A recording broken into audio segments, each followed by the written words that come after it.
Hey, what's up, guys? It's Brando with Brando Sports World here, and we are doing the top 100 college football teams of the 2022 football season. Tonight, we are on team number 79 of the top 100 teams. That team in particular is the TCU Horned Frogs, everyone's favorite team from Texas, right? So last year, their 2021 record was 5-7. Kind of interested to see and show you guys what my prediction is for these guys and get these guys into a bowl game again.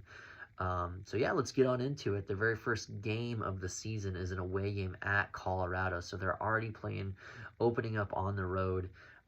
Think it'll be a solid game. And I actually have you guys winning against the Buffs. I have you guys going 1-0 the very first game of the season. In fact, we're heading out to the second week against Tarleton State, a team that you and me and your grandma, no one's ever heard of before.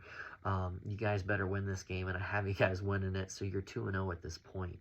Moving along to week 3, a very odd bye week in that third week after the tough game at Tarleton State. So inopportune bye week in my opinion, but who knows? Let's see if it pays off for you.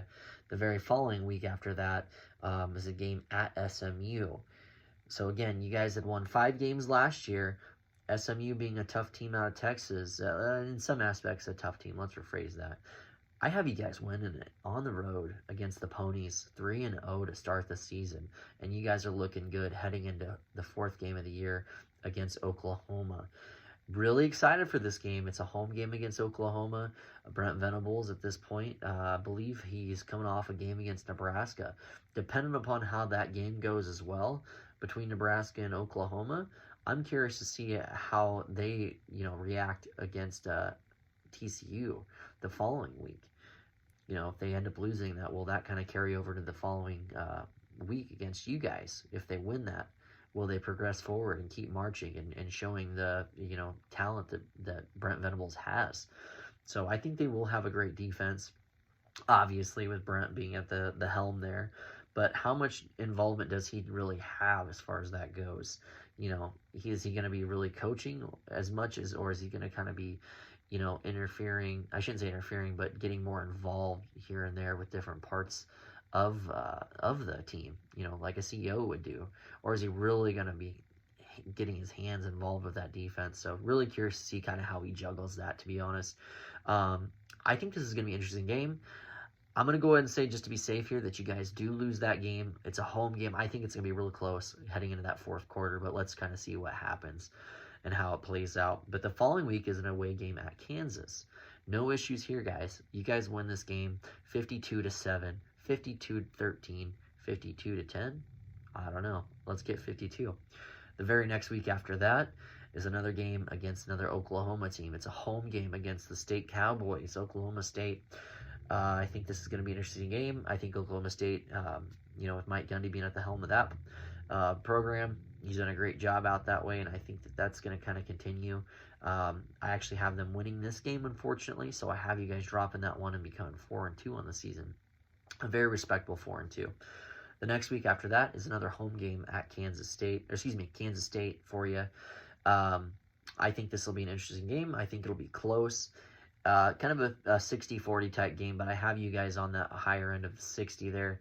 I have you guys winning that game 5-2 and almost becoming bowl eligible here. The very following week is a game against West Virginia. It is an away game against the Mountaineers deep in the mountains.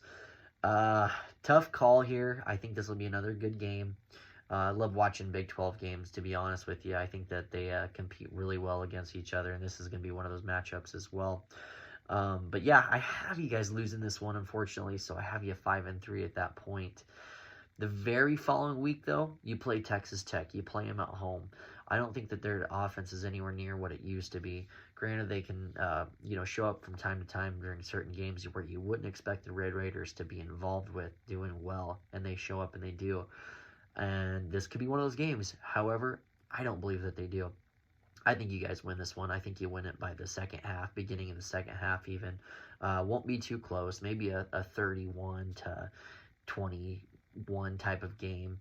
But yeah, you guys will solidify the win by the middle of the 3rd. The very following week, you guys are playing an away game at Texas. I think that this will be a pretty close game.